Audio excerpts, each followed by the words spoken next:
Hi guys, good morning. Ito na po ang update ko po nga tayo ngayon dito ngayon sa South Fairway, Phase 7, Barangay Landain, San Pedro Laguna. Ito po yung update ko nito ngayon sa Katundawa. Yan po, ito na. Malalakas na po yung alon, malalaki na po siya.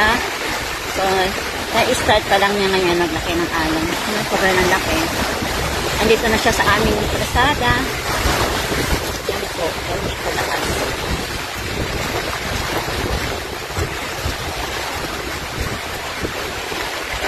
Naninilig ang kami ito.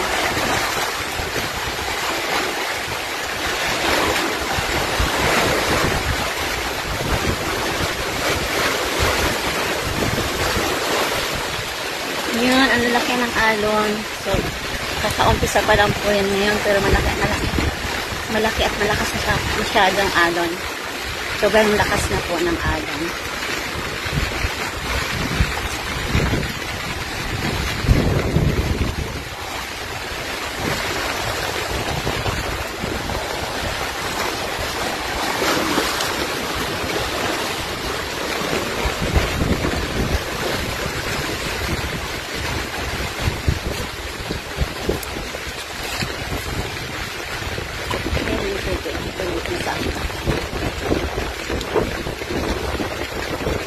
Mamaya ulit, bibigyan ko kayo ng update na yan.